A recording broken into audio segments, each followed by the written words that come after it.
नमस्कार, आप देख रहे हैं देश की बात। मैं हूं नगमा। टूल किट केस मामले में दिल्ली पुलिस को अब वकील निकिता जेकब और शांतनु की तलाश है। पुलिस के मुताबिक खालिस्तान संगठन से जुड़े पोएटिक जस्टिस फाउंडेशन के एमओ धालीवाल ने अपने कनाडा में रह रहे सहयोगी पुनीत के जरिए निकिता जेकब से संपर्क किया। इनकी कोशिश गणतंत्र दिवस के पहले देश में ट्विटर स्टॉर्म पैदा करना था। पुलिस सूत्रों के मुताबिक गणतंत्र दिवस से पहले इन लोगों के बीच जूम मीटिंग हुई। इस मीटिंग में एमओ धालीवाल, निकिता, शांतनु और दिशा के अलावा कुछ और लोग शामिल हुए। मीटिंग में किसानों के बीच असंतोष और गलत जानकारी फैलाने की बात की गई। 26 जनवरी की हिंसा के बाद अंतर्राष्ट्रीय सेलिब्रिटी और एक्टिविस्ट से संपर्क किया गया और क्योंकि दिशा रवि ग्रेटा थर्नबर्ग को जानती थी इसलिए उसकी मदद ली गई। वहीं महाराष्ट्र के बीड के रहने वाले शांतनु पर यह आरोप है कि उसने भी टूल किट में कुछ चीजें जोड़ी और उन्हें आगे सर्कुलेट किया। स्पेशल सेल की टीम ने शांतनु के घर पर छापे मारे लेकिन वहां वो नहीं मिला। निकिता जेकब और शांतनु दोनों के खिलाफ गैर जमानती वारंट जारी किया गया है।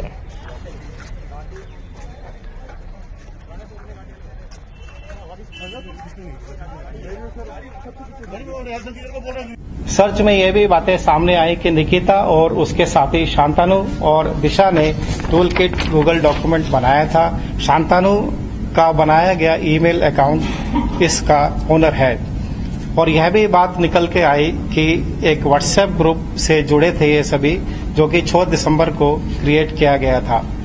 बेंगलुरु टीम में दिशा को इंटरोगेट किया गया और उसके फोन से महत्वपूर्ण जानकारी निकालने में सफलता मिली। इस जानकारी से स्पष्ट हुआ कि दिशा ने अपने साथियों शांतनु और निकिता जेकब के साथ मिलकर टूल किट गूगल डॉक्यूमेंट को बनाया और लोगों में प्रेषित किया। दिशा की जो फ्रेंड फ्राइडे फॉर फ्यूचर नामक पर्यावरण आंदोलन से जुड़ी है, उसने ही ग्रेटा थर्नबर्ग को टेलीग्राम पर यह टूल किट भेजी है। शुरुआती जांच में यह भी बात पता चल रही है कि फोन का काफी डेटा डिलीट किया जा चुका है और दिशा के टेलीग्राम चैट से यह भी बात पता चलती है कि 3 फरवरी को ओनर्स राइट लेकर टूल किट डॉक्यूमेंट से जुड़े अकाउंट और लिंक हटा दिए गए हैं। दिशा को 13 फरवरी को बेंगलुरु से उनकी माता और लोकल थाने के एसएचओ की मौजूदगी में गिरफ्तार किया गया। घर वालों और उनके वकील अभिषेक शेखरी को यह बताया गया कि अभिक को दिल्ली ले जाया जा रहा है। वह दिल्ली लाकर प्रोसीजर के मुताबिक उनका मेडिकल कराया गया और कोर्ट में पेश किया गया। कोर्ट में अभियुक्त पक्ष को रखने के लिए वकील मौजूद थे और यह बात कोर्ट के ऑर्डर में भी अंकित है। निकिता जेकब और शांतनु के लिए क्योंकि वे नहीं मिल पा रहे हैं और एनपीडब्ल्यू जो है वो इशू कराए गए हैं और बाकी इन्वेस्टिगेशन अभी प्रोग्रेस में है।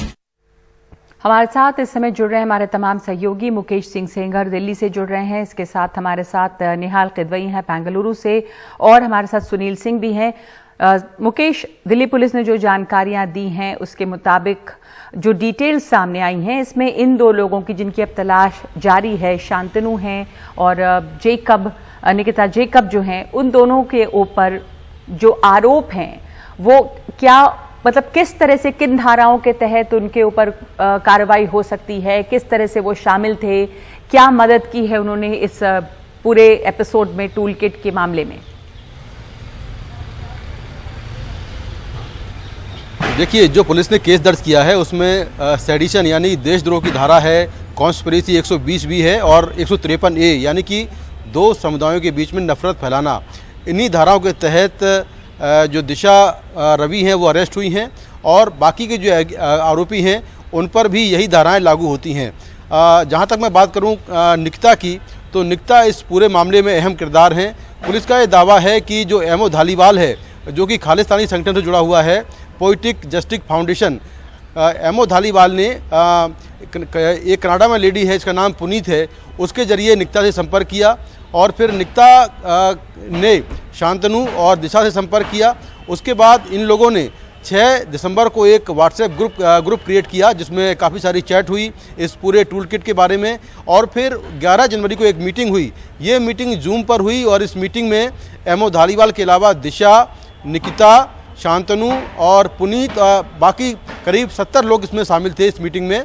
और इस मीटिंग में तय हुआ कि एक टूल किट क्रिएट करना है और इस टूल किट के जरिए एक तरह से ऐसा माहौल क्रिएट करना है कि जो दिल्ली में किसान आंदोलन कर रहे हैं वो हिंसक हो जाएं और हिंसा करने के बाद पुलिस जो वहाँ पुलिस मौजूद है वो बल प्रयोग करे। तो इस तरह का एक डिजिटल स्टॉर्म लाना है अंतर्राष्ट्रीय प्लेटफॉर्म पर। और उसके लिए जो ये टूल किट थी ये अलग अलग प्राइवेट लोगों को दी गई। हालांकि गलती से ग्रेटा ने जो ग्रेटा थनबर्ग हैं उन्होंने गलती से ये टूल किट अपने ट्विटर अकाउंट पर अपलोड कर दी और जैसे ही ये ट्विटर अकाउंट पर अपलोड हुई उसके बाद जो ये पूरा टूल किट था ये पब्लिक डोमेन में आ गया। और उसके बाद जो दिशा रवि हैं उन्होंने ग्रेटा से संपर्क किया और ये कहा कि तुरंत वो टूल किट हटाएँ। उसके बाद ग्रेटा ने टूल किट वहाँ से हटा दी। पुलिस का ये दावा है कि ग्रेटा को टूल किट दिशा ने ही टेलीग्राम पर दी थी और उनको पढ़ने के लिए कहा था और उनको सपोर्ट करने के लिए कहा था। तो इस तरह से इस पूरे मामले में निकिता, शांतनु, दिशा रवि इन सभी की भूमिका पुलिस ने बताई है। अब आगे क्या कुछ होगा, क्या कार्रवाई होगी ये हमें देखना होगा। लेकिन अभी बहुत सारे नाम आने बाकी हैं जिसमें जो लोग मीटिंग में शामिल हुए थे जूम मीटिंग में वो कौन कौन से और लोग हैं ये भी हमें देखना होगा। हालांकि कई ऐसे सवाल भी हैं जिनके जवाब पुलिस नहीं दे पाई। मसलन सवाल ये है कि क्या दिशा, शांतनु और निकिता को ये मालूम था कि अहमद धालीवाल खालिस्तानी संगठन से जुड़ा हुआ है और पीटर एक नाम का शख्स है, क्या वो इनके संपर्क में कैसे आया, ये सारी जानकारी पुलिस अब तक नहीं दे पाई है। जी, और बेंगलुरु में जहां पर दिशा रवि को गिरफ्तार किया गया है जहां से वहां पर हमारे साथ निहाल मौजूद हैं। दिशा रवि को लेकर भी बहुत तरह की प्रतिक्रियाएं आ रही हैं। यहाँ पर भी निहाल दो तरह के खेमे में बटे हुए हैं लोग और एक बड़ा तबका है जो उनके समर्थन में आवाज उठा रहा है। बेंगलुरु शहर में इसको लेकर किस तरह की आवाज दिखाई दे रही है? यहाँ पर भी एक बड़ी तादाद में लोग हैं जो सड़कों पर उतर रहे हैं इनके समर्थन में भी।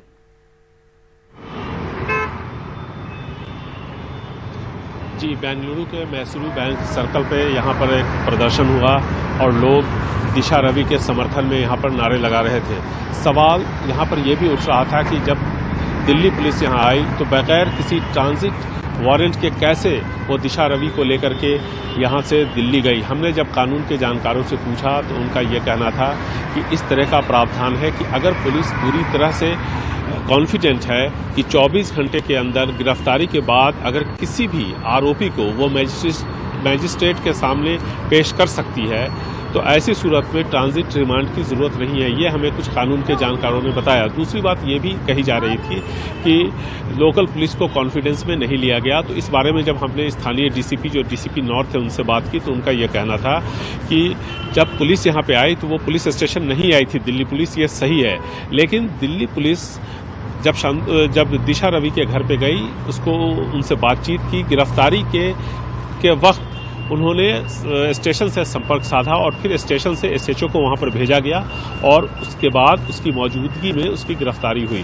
तो ये सारी बातें कही जा रही हैं, लेकिन जिस तरह से ये पूरी प्रक्रिया अपनाई गई तो इसको लेकर के यहाँ पर लोग ज़रूर सवाल उठा रहे हैं। रामचंद्र गुहा जाने माने शिक्षाविद हैं और लेखक भी हैं, उन्होंने काफ़ी सवाल उठाए। यहाँ पर वकीलों को भी हमने देखा, कुछ वकील भी दिशा रवि के समर्थन में खड़े हो गए थे, कुछ पर्यावरणविद भी खड़े हो गए थे। तो लोग काफ़ी नाराज़ हैं कि आखिर अगर कोई ट्वीट हो रहा है या इसको अगर एडिट कर किसी ने ट्वीट किया है या इसकी कोशिश की है तो इसको लेकर के एक बातचीत के जगह पर इस तरह से सख्त कार्रवाई, वो भी एक युवा लड़की के साथ की गई है। तो ये बात हमने सुनी, जो लोग वहाँ पर प्रोटेस्ट कर रहे थे वो इस तरह की बातें उठा रहे थे, वो ये सारी बातें कह रहे थे। निहाल, हम एक बार पहले सुनवाते हैं कि शांतनु के खिलाफ जो गैर जमानती वारंट जारी किया गया है उनकी मां का क्या कहना है। वो कह रही है कि किसान आंदोलन को समर्थन दिया है अगर तो इसमें क्या गलत है, ये सवाल वो उठा रही हैं। सुनते हैं पहले, और हमारे साथ सुनील मौजूद है, उसके बाद सुनील के पास चलेंगे। म्हणजे त्याला शेतकऱ्याबद्दल म्हणजे खूप तळमळ आहे। आता सध्या शेतकऱ्यांचं किती नुकसान होतंय, त्यानंतर पुन्हा आता पर्यावरणामध्ये पण सारखं डोंगर आपण कमी करतोय, वृक्षतोड करतोय, नद्या थांबवतोय। आता तुम्ही बघा बांधकामं कशी होत चाललेले, तर हे पर्यावरणावर हे व्हायचं त्याचं जरा फोकस, आणि शेतकरी लोकांना त्यांनी पाठिंबा दिलाय, मग यात काही चूकच नाही ना। आणि मी पण देते, मी एका शेतकऱ्याची मुलगी, आज माझे भाऊ पण शेतकरी आहेत, आणि बाकी इतर शेतकऱ्यांसाठी सुद्धा आमचे आहेच आहे ना। तो ये सवाल उठा रही हैं कि अगर किसान आंदोलन को समर्थन दे रहे हैं तो इसमें क्या गलत है, इसके खिलाफ कार्रवाई क्यों करना जरूरी है। ये शांतनु की मां थी, तो जो शांतनु के ऊपर आरोप है या उनके खिलाफ जो वारंट जारी किया गया है और साथ साथ वकील निकिता जेकब, सुनील इसके ऊपर क्या डिटेल आपके पास हैं, किस तरह की जानकारी है। ये जो वारंट जारी किया गया है उसमें इन पर भी सेडिशन का ही चार्ज इन पर लगाया गया है। देखिए नगमा, मैं फिलहाल मुंबई में गोरेगांव में निकिता जेकब जिस इमारत में रहती हैं, रहेजा से रोड, उसके पास यहाँ खड़ा हूँ। सुबह से हम लोग हैं, निकिता या उनके परिवार से किसी से बात नहीं हो पाई है और दिल्ली पुलिस की माने तो निकिता जेकब फरार हैं, उनकी तलाश चल रही है। गैर जमानती वारंट उनके खिलाफ जारी किया गया है। इस बीच निकिता की लीगल जो टीम है उन्होंने बॉम्बे हाई कोर्ट में याचिका दायर की है और याचिका दायर करके इंटरिम प्रोटेक्शन की मांग की है, क्योंकि उनका कहना है कि उनके खिलाफ जो भी एफआईआर दर्ज किया गया है वो दिल्ली में दर्ज किया गया है, जबकि वो मुंबई में रहती हैं। क्या एफआईआर है, किस तरह की धाराएं लगाएगी, ये भी उन्हें जानकारी नहीं है। तो ऐसी सूरत में अपने बचाव के लिए या फिर अपनी निर्दोष साबित करने के लिए अगर वो जाना भी चाहें तो अगर बीच में गिरफ्तारी होने की संभावना रहेगी तो ये उचित नहीं है। तो उन्हें एक प्रोटेक्शन दिया जाए 4 हफ्ते की राहत दी जाए और उनको ट्रांजिट बेल दिया जाए ताकि वो दिल्ली जाकर अपना पक्ष रख सकें। और दूसरी बात जहां तक है कि जो आरोप लगाया गया था दिल्ली पुलिस की तरफ से कि वो जांच में सहयोग नहीं कर रही है, उसका भी उनकी टीम ने खंडन किया। उनका कहना है कि 11 फरवरी को दिल्ली पुलिस की टीम यहां पर आई थी, उन्होंने बाकायदा दिन भर पूछताछ की है, उनके जो इलेक्ट्रॉनिक गैजेट है वो भी लेकर गए, उनका पंचनामा उनके पास है जिसको सबूत के तौर पर कल रखेंगे जब इस मामले में सुनवाई होगी। तो इस तरह यहाँ का मुंबई का है। लेकिन भीड़ की अगर हम बात करें तो वहां पर भी दिल्ली पुलिस गई थी, 2 दिन लगातार वहां पर रही है। उनके माता पिता शिवलाल से पूछताछ हुई है, माँ हेमलता से पूछताछ हुई है। अभी माँ हेमलता का आपने बयान देखा। तो शांतनु जो है वो बी मैकेनिक हैं और साथ ही यूएस में जाके उन्होंने एमएस की डिग्री भी ली थी। औरंगाबाद में वो कुछ दिन काम कर रहे थे, लेकिन अब फिलहाल वो पुणे में जाकर पर्यावरण पे कुछ काम करना चाह रहे थे, कोई एनजीओ जैसा कुछ बना रहे थे। उसी के बाद ये मामला शुरू हुआ और वो फिर चले गए किसान आंदोलन के समर्थन में काम करने लगे सकी। तो वैसे उसमें जैसे कि उनके मां ने सवाल उठाया कि आखिर अगर किसानों के आंदोलन को समर्थन दिया तो उसमें गलत क्या है। तो यही सवाल यहाँ पर भी निकिता की तरफ से उठाया जा रहा है और बाकी लोग भी जो इस तरह के मामलों में जो दखल देते हैं, जो पर्यावरण प्रेमी हैं या इस तरह के सामाजिक आंदोलनों में जो हिस्सा लेते हैं कि भाई किसी भी आंदोलन को समर्थन देना अपने आप में कौन सा गुनाह हो जाता है, यही इनका सवाल है। और इसी पर हम देख रहे हैं कि आम आदमी पार्टी की तरफ से भी बांद्रा में आज प्रदर्शन किया गया, इनके समर्थन में वहां पर रैली निकाली गई और सरकार के विरोध में प्रदर्शन किया गया। जी धन्यवाद आप तीनों का इस तमाम जानकारी के लिए। इसी बारे में एक प्रेस कॉन्फ्रेंस भी हुई थी जिसमें दिल्ली में प्रेमनाथ जो जॉइंट सीपी हैं साइबर सेल के, उन्होंने ये तमाम जानकारी भी दी है और उनका कहना है कि जो ईमेल अकाउंट बनाए गए हैं, शांतनु जो है वो इसके ओनर हैं और बाकी तमाम जो हैं वो एडिटर्स हैं, मतलब दिशा रवि और निकिता जेकब, ये तमाम लोग इसमें इस तौर पे जुड़े हैं और ये तीनों साथ आए हैं। ये टूल किट को साझा करने के दौरान रिपब्लिक डे परेड के पहले की ये पूरी तैयारी थी। तो इस वक्त हम देश की बात में एक ब्रेक ले रहे हैं और आगे किसान महापंचायत में प्रियंका गांधी बिजनौर में क्या बोली।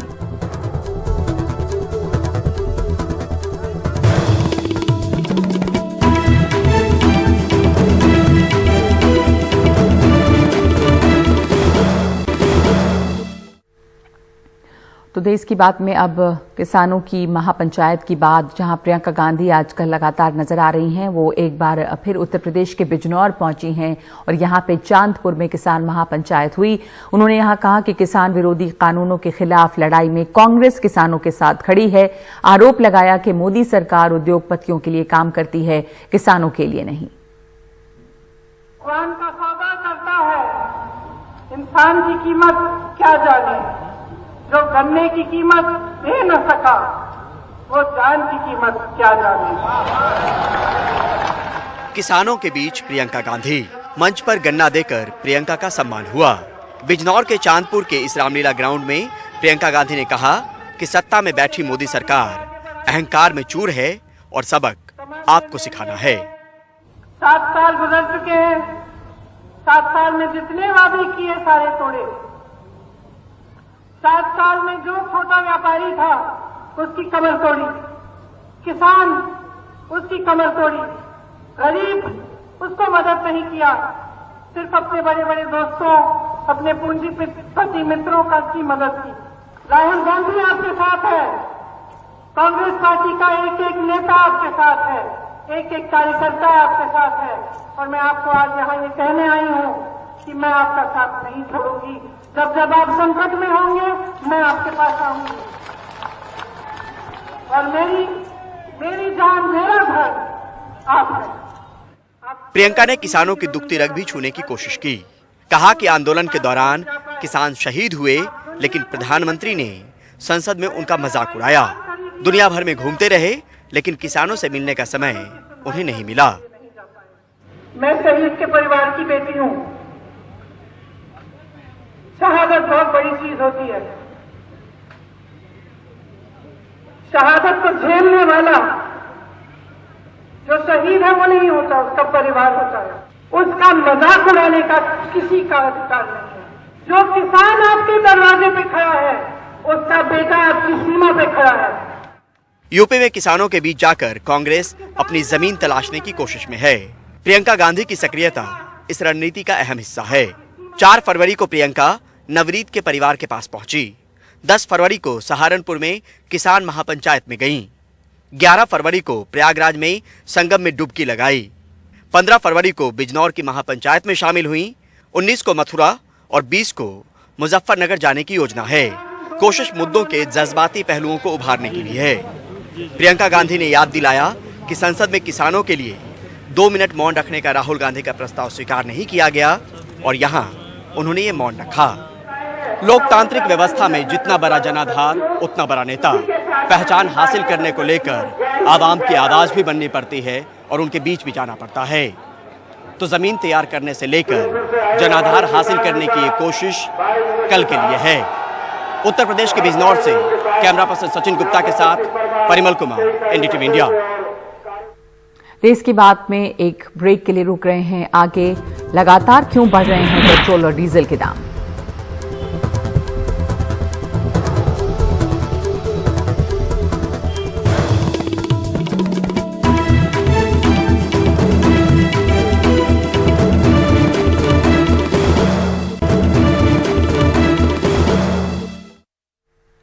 मध्य प्रदेश में प्रीमियम पेट्रोल की कीमत 100 रुपए तक पहुंच गई है। साधारण पेट्रोल भी तेजी से सैकड़े के करीब पहुंच रहा है। लगातार बढ़ती कीमतों ने लोगों को काफी परेशान कर दिया है।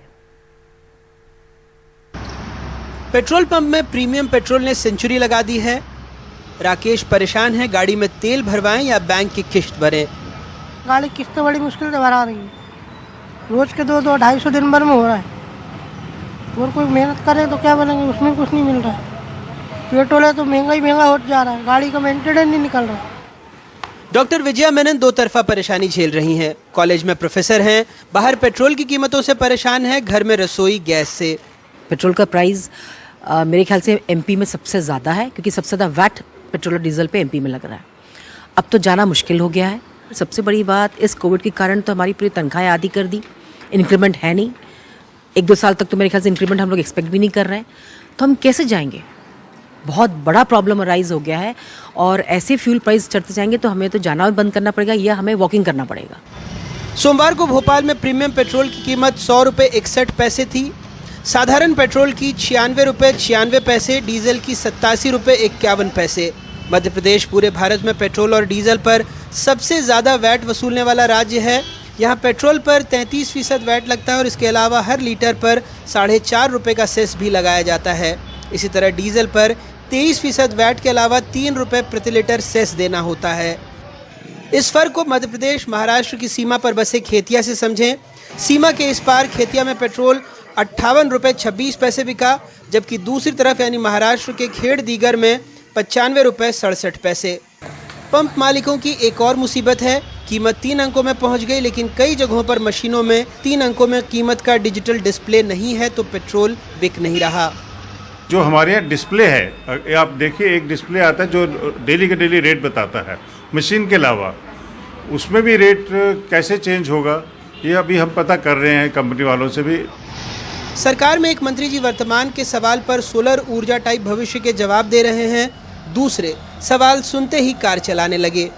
ये तो पेट्रोल और डीजल के दाम भारत सरकार ने जो वहाँ पर डेली बेसिस पे जो अंतर्राष्ट्रीय लेवल पे होते हैं उसके अनुसार तय होते हैं। अगर वहाँ कम हो जाते हैं तो इधर भी कम हो जाते हैं, बढ़ जाते हैं वहाँ बढ़ जाते हैं। तो वो एक पूरे भारत में उसका किया जाता है। अपने यहाँ टैक्स भी तो ज़्यादा है सर।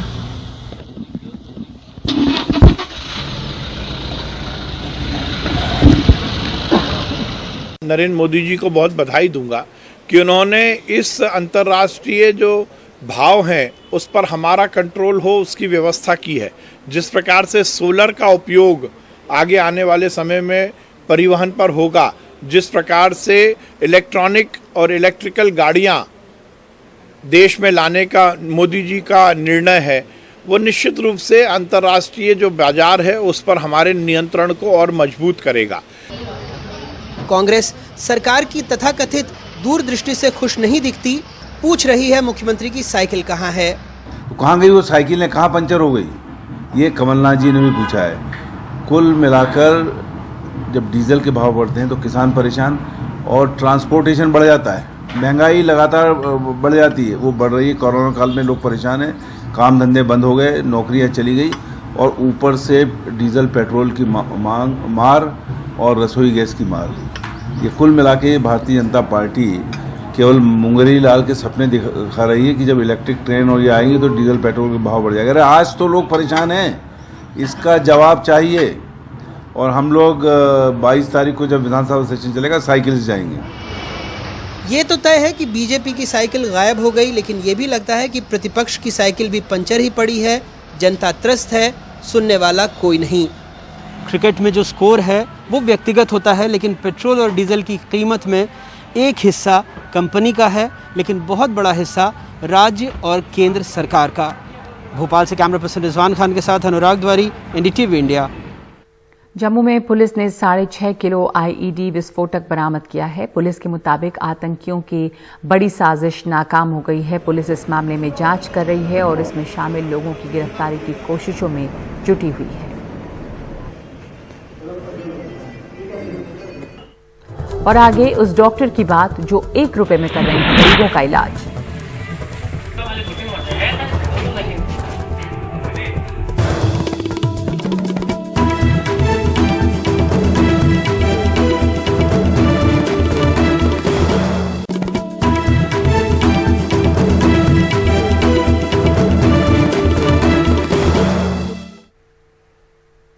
उत्तराखंड में आई आपदा का असर दिल्ली में पड़ने लगा है। दिल्ली के 2 बड़े वाटर ट्रीटमेंट प्लांट में पानी इतना गंदा आने लगा है कि प्लांट अपनी क्षमता से 30 से 40% पर ही काम कर पा रहा है और इस वजह से पानी की सप्लाई पर असर पड़ रहा है। इन वाटर ट्रीटमेंट प्लांट में पानी हरिद्वार से निकलने वाले अपर गंगा कनाल से आता है, जिसे गंग नहर के नाम से भी जाना जाता है। सर्दी के मौसम में बरसात के समय जैसा पानी। दिल्ली के भागीरथी वाटर ट्रीटमेंट प्लांट में कुछ इस तरह का गंदा पानी मलबा, गाद, कीचड़ और अन्य सामान लेकर आया, जिसके चलते उत्पादन 60% तक प्रभावित हुआ। मैं आपको दिखाता हूं कि पानी किस तरह का आ रहा है इस समय। ये देखिए, ये जो है सीधा गंग नहर से पानी आ रहा है। मैं इस समय भागीरथी वाटर ट्रीटमेंट प्लांट पे हूँ, ग्राउंड जीरो पर हूँ। ये सीधा पानी गंग नहर से आ रहा है, यहाँ पर ट्रीटमेंट होता है। ये बिल्कुल वैसा पानी है या वैसा दिख रहा है इस समय पानी जैसा बरसातों के समय में दिखता है, जबकि दिखना इसको कैसा चाहिए, रंग इस पानी का बिल्कुल ऐसा होना चाहिए था। देखिए कितना अंतर है, उसको देखिए और ये नीचे ये देखिए, ये जो पानी आ रहा है ये गंग नहर से सीधा आ रहा है। दिल्ली में रोजाना 935 एमजीडी पानी अलग अलग स्रोतों के जरिए आता है। सोनिया विहार और भागीरथी वाटर ट्रीटमेंट प्लांट रोजाना 250 एमजीडी पानी साफ करते हैं। इसमें 160 एमजीडी उत्पादन प्रभावित हुआ। दक्षिणी दिल्ली, पूर्वी दिल्ली और उत्तर पूर्वी दिल्ली में पानी सप्लाई पर असर पड़ा। हालांकि अब हालात काबू में बताए जा रहे हैं। इस प्लांट जहां पर हम खड़े हैं, भागीरथी प्लांट, इसकी प्रोडक्शन कैपेसिटी मुझे बताते हुए खुशी है, फिर से 100% पर आ गई है। 100% प्रोडक्शन हो रहा है। सोनिया विहार प्लांट की प्रोडक्शन 80 से 90% के आसपास आज सुबह 10 बजे तक हो गई थी। मुझे विश्वास है कि शाम आते आते वो भी 100% पे काम करेगा और अगले 24 घंटे में सारी जो समस्या थी वो दूर हो जाएगी। इसके बाद हमने गाजियाबाद के मुरादनगर जाकर गंग नहर का जायजा लिया। गंग नहर में पानी बरसात जैसा है, जबकि इन दिनों में पानी बिल्कुल साफ दिखा करता था। यह बहुत ही साफ सुथरी ये नहर मानी जाती है और सही बात यह है कि आम दिनों में जब हम यहाँ आते हैं, बरसात का अगर समय तो बात अलग है, लेकिन आम दिनों का अगर समय है तो इतनी साफ सुथरी ये दिखती है कि हम डायरेक्ट ही नहर का पानी पी लिया करते हैं, क्योंकि ये बिल्कुल हरिद्वार की गंगा जी से ही गंग नहर निकल रही है। गंग नहर की शुरुआत हरिद्वार के हर की पौड़ी से होती है और हरिद्वार, सहारनपुर, मुजफ्फरनगर, मेरठ, गाजियाबाद समेत 12 जिले की 9000 किलोमीटर की भूमि की सिंचाई इससे होती है। अब इसके पानी में गंदगी और गाद का आना बताता है कि पर्यावरण की आपदा कितनी बड़ी हो जाती है। मुरादनगर से शरद शर्मा, एनडीटीवी इंडिया। और उड़ीसा के संबलपुर में डॉक्टर शंकर रामचंदानी गरीब मरीजों की मदद के लिए आगे आए हैं। वो सिर्फ 1 रुपए फीस लेते हैं। उनका कहना है कि मुफ्त में इसलिए नहीं कर रहे क्योंकि किसी के आत्मसम्मान को चोट न पहुंचे, इसलिए 1 रुपया फीस रखी है। बड़ी संख्या में मरीज उनके पास इलाज के लिए आ रहे हैं।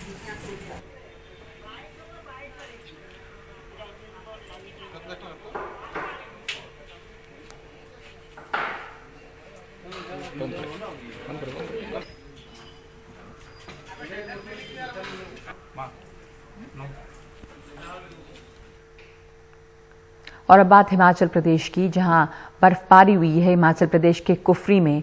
और इस बर्फबारी की वजह से एडवेंचर स्पॉट्स का मजा उठाने के लिए बहुत बड़ी संख्या में वहां पे टूरिस्ट पहुंच रहे हैं। कोरोना की वजह से पहले काम कम था, लेकिन अब पर्यटक बढ़ने लगे हैं। स्थानीय निवासियों को इसका काफी फायदा मिल रहा है और पर्यटक एडवेंचर स्पॉट्स से काफी खुश हैं।